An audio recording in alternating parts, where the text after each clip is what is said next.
Rive de Gier, France. January 25, 2018. 4 minutes after the doors open. A woman has her hair pulled. An elderly shopper takes a case of Nutella to the head. A third customer walks out with a bloody hand. Staff try to push between the bodies and get shoved aside. In Ostercourt, police are called. In Metz, 200 people are already waiting outside before opening. Some stores are stripped bare in under 15 minutes.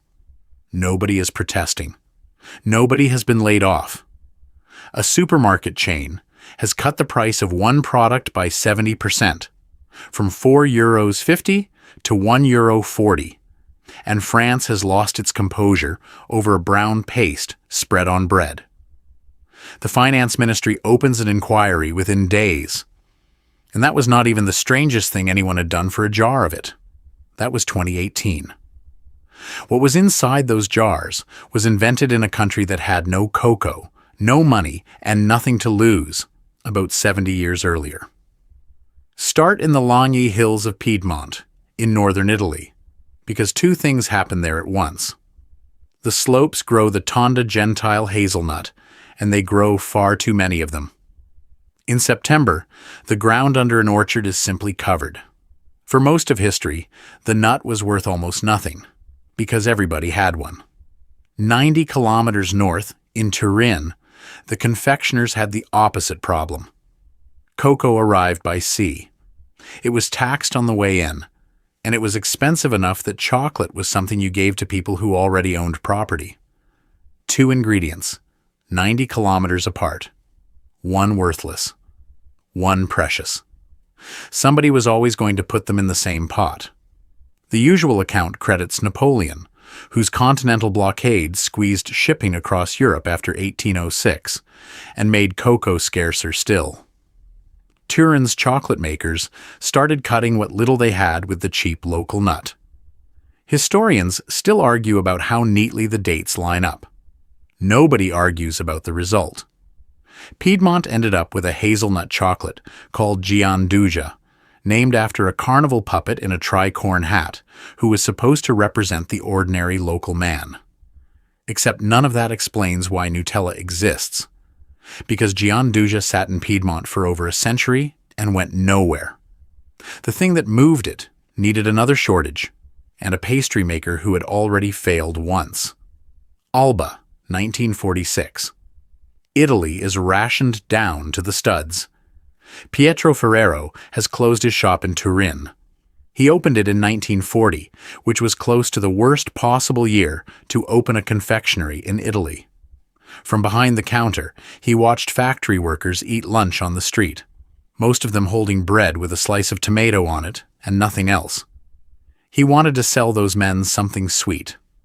Those men could not afford anything sweet, and then the war economy took the decision away from him entirely. He goes home to Alba at 47 years old, with no business and one idea. The idea is arithmetic. Take the ingredient nobody wants and use it to stretch the ingredient nobody can afford. This is the clever part. Roast a hazelnut correctly, and it develops the same warm, oily, faintly bitter character that cocoa has. Grind it fine enough, and the mouth stops keeping score. Pietro was not diluting chocolate. He was tricking people into thinking there was more of it than there was. What he sells is not a spread. It is a solid loaf, wrapped in foil, sold by weight and sliced like a terrine. He calls it Gianduja. Mothers slice it like bread and press the slice onto bread with the back of a knife. In May 1946, he registers the company. Everything rests on one number. In the shops, Gianduja costs 4 to 5 times less than real chocolate. And in a country where a child tasting chocolate was an event, that number was the whole business. Pietro Ferrero died of a heart attack in 1949, at 51. And the product that made his family one of the richest in Europe was not the one he invented. It arrived 3 months after he was buried, and it arrived as a disaster. The summer of 1949 was brutal in Piedmont. According to the version the family has told for decades, The Giandujo loaves in the Alba warehouse went soft in the heat and slumped, and shopkeepers started scooping the stuff out and selling it loose. Another telling has the entire stock melting, and the staff transferring it into jars in a panic. Details drift when a product becomes profitable, and legends attach themselves to money the way barnacles attach to hulls. What is documented is what Pietro's son did with the mess. Michel Ferrero was 24. His father was 3 months dead. His mother Piera and his uncle Giovanni were holding the company together, and he had been handed responsibility for production. Which meant that when the warehouse turned a season of stock into sludge, it was his problem. Everyone else in that building was looking at a write-off. He looked at it and worked out that the ruin was the better product. A solid bar is something you ration. It is expensive, you are poor, and you make it last. A soft cream vanishes into bread and is gone by Thursday. Worse value for the customer. Far better business. In 1951, the reformulated version went out under the name Super Crema, and it sold the way nothing the family had made before had sold. Then, the Italian government stepped in and accidentally created one of the most valuable words in food. In 1962, a law came in restricting brand names built on superlatives, the whole super and ultra family that advertisers had been leaning on for years. Super Crema was no longer allowed to be Super Crema. The company was forced to rename its best-selling product against its will. Michel had been looking for an excuse. He wanted a name a German or a Frenchman could say without effort. That sounded Italian without being Italian. He took the English word nut and bolted a soft Italian ending onto it. On the 20th of April, 1964, the first jar of Nutella came off the line in Alba. One more ingredient went in, and it is the one that would eventually start an argument between two governments. Michel added palm oil. It keeps the texture spoonable at room temperature, and it keeps the jar stable for a very long time. And roughly a fifth of what you are eating is palm oil. Hold on to that. It comes back. The rest was distribution, and Michel was ruthless about it.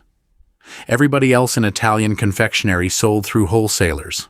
Ferrero refused and put its own men into vans and sent them straight into the shops, which cut out a margin and let the company hold the price down where working families were. The launch slogan was not clever. It translated to a delight to spread on bread, which was exactly what it was. Then came the detail that reads, as generosity, and was actually strategy. The jars were designed to be washed out and reused as drinking glasses. A household with almost no money was not buying a treat. It was buying glassware, and the treat came free with it. And a decade later, that household had a cupboard full of matching tumblers and a habit it could not remember starting.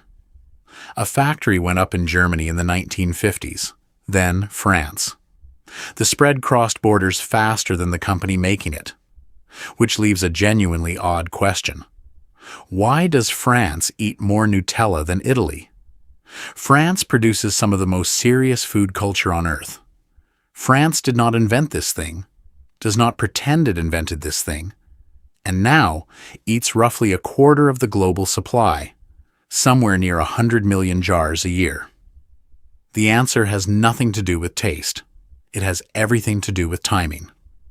Ferrero arrived in France exactly as the post-war generation started raising children, and it went into those children at breakfast every morning for years. When the Paris food writer Clotilde Dussoulier was asked to explain the behavior in those supermarket aisles, she did not reach for economics.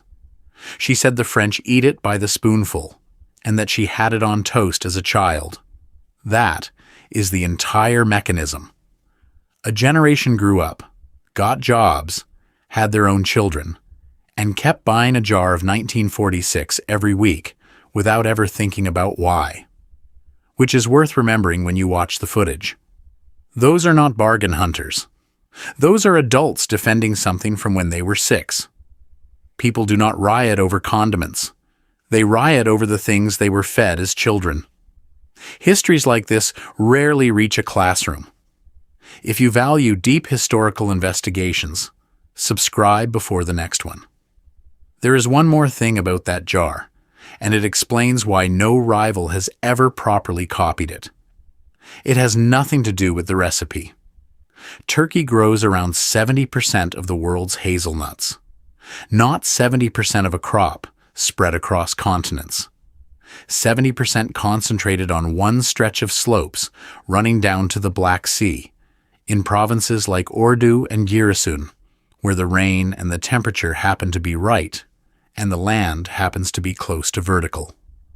There are roughly 600,000 hazelnut farms in Turkey. The average one is about 4 acres. That is not an industry. That is hundreds of thousands of families with a few trees, on ground steep enough that a wrong step is not a stumble. It is a drop. The harvest runs 6 to 8 weeks, and no family can do it alone. So every summer, crews travel across the country, sleep in tents and half-finished outbuildings, and gather nuts off a hillside from first light until evening, 7 days a week, in August, on a humid coast. Now, the detail that makes everything else possible. Turkish labor law does not apply to agricultural operations with fewer than 50 employees. Almost no hazelnut farm has 50 employees. In a legal sense, those fields are not really there. Into that gap step the daybaşı, the brokers who assemble the crews and take a cut of over 10% of the wages. A Syrian man named Mohammed Rudani described what that looks like from the inside. A recruiter told his father the farmers that season were paying 80 to 100 lira a day. His father traveled, arrived, and was informed by the supervisors that the rate was 50 and that there was nothing to discuss. He had no work permit. There was no one to appeal to. That is the standard mechanism, not the exception. Brokers also lend money between harvests, and the worker repays with next season's labor, which is the oldest trap in agriculture, and it still works. The New York Times documented Syrian families in 2019 earning around $10 for a 12-hour day. A family that cannot make rent on that sends its children into the trees, and children are small and close to the ground and very good at gathering. That is not an accident of who happens to be there. The Fair Labor Association has been assessing these farms since 2011. After 6 years of monitoring, its research director told the Times they had never found a single farm meeting all decent work standards. Not most of them failing, all of them. And the largest buyer in that market is Ferrero, which takes roughly a third of Turkey's entire crop. This was not simply a hard harvest in a poor region. It was a hard harvest made considerably worse by a law that decided those fields did not count, and by buyers with the leverage to change that, and no urgency to use it. Which is where the story stops being about farming and starts getting genuinely strange. It began with a truck. In April 2013, at a transport hub in Bad Hersfeld, Germany, thieves backed up to a parked trailer and drove away with 5 tons of Nutella. 5 tons. The haul was worth about 16,000 euros, which is a poor night's work for a stolen truck, and the same location had already lost a load of coffee and 34,000 cans of energy drink. Someone had decided a breakfast spread was worth taking at industrial scale. That was odd. 11 months later, it stopped being funny. In March 2014, a frost crossed the Black Sea slopes overnight and killed the flower buds before the nuts existed. Estimates for the Turkish crop fell from around 800,000 tons to roughly 520,000. Prices jumped about 60% to a 10-year high. And here is what made it uncontrollable. Hazelnuts trade on no exchange. There are no futures contracts, no benchmark price, nothing to hedge against. One cold night on one coastline, and newspapers on 4 continents ran the same headline. A global Nutella shortage was coming. Ferrero's answer was not to reassure anybody. It was to buy the coastline. In July 2014, In the middle of the panic, the company acquired the Oltan Group, Turkey's largest hazelnut supplier. Rival confectioners said out loud that they were alarmed. One family firm from a small Italian town now sat on the choke point of a crop that grows almost nowhere else on Earth. Then, the argument jumped from commodities to governments. In June 2015, France's ecology minister, Ségolène Royal, went on television and told the country to stop eating Nutella because the palm oil in it was driving deforestation. Italy's environment minister told her to leave Italian products alone and announced he would be having bread and Nutella for dinner. It made front pages in both countries. Royal apologized within days, and she had picked the wrong target. Since the 1st of January that year, all of Ferrero's palm oil had been certified sustainable, and Greenpeace publicly defended the company as one of the better actors in the sector. The concern behind her comment was not wrong, though. The fires set to clear peatland for plantations across Indonesia in 2015 produced a haze that a Harvard and Columbia study estimated caused around 100,000 premature deaths. Indonesia's own records listed 24. Added up, a stolen truck, a single frost, a worldwide supply panic, a corporate takeover of an entire country's crop, 2 cabinet ministers fighting in public about what to have for breakfast. And then, January 2018, when a French supermarket chain decided to run a promotion. Intermarché cut the price on over 1 million jars by 70% and did not warn anybody what that would do. Staff at one branch were selling 700 jars in 45 minutes. Stores started rationing customers to 3 each, which made it worse. Police went to Ostercourt, and the French finance minister, Bruno Le Maire, ended up summoning the head of the chain to tell him this could not keep happening in France. A cabinet-level intervention over a discount on hazelnut spread.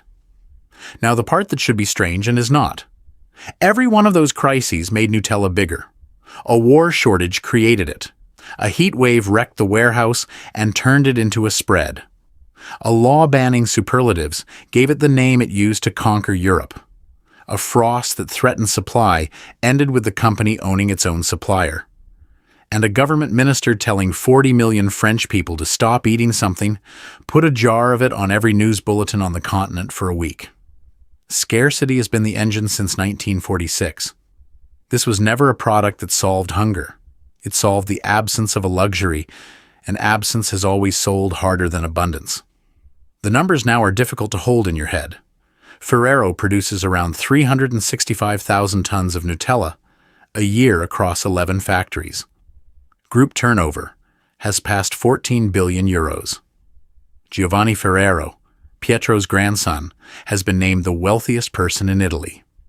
In 2014, the Italian Postal Service issued a commemorative stamp for the jar's 50th birthday, which is an honor normally reserved for generals. And the hazelnut has quietly stopped being only a food. Turkey shells hundreds of thousands of tons of nuts a year, and the shells used to be waste, burned in heaps, or left to rot. They turn out to be excellent fuel. Hazelnut shells now go into industrial biomass boilers, get pressed into pellets, and get cooked at up to 1,000 degrees to produce bio-oil and biochar, which is worked back into soil to hold water and lock away carbon. The part of the nut nobody wanted is heating factories and repairing farmland. A crop too cheap to sell. A shortage that forced a substitution. A warehouse that got too hot. A word a government would not allow. A coastline that freezes. 600,000 farms with no legal protection and one family in Alba holding the whole chain. Not bad for a brown paste spread on bread. Somewhere in this story is the exact moment it stopped being a wartime compromise and became something people would shove a stranger over in a supermarket aisle. Drop a comment telling us where you think that moment was.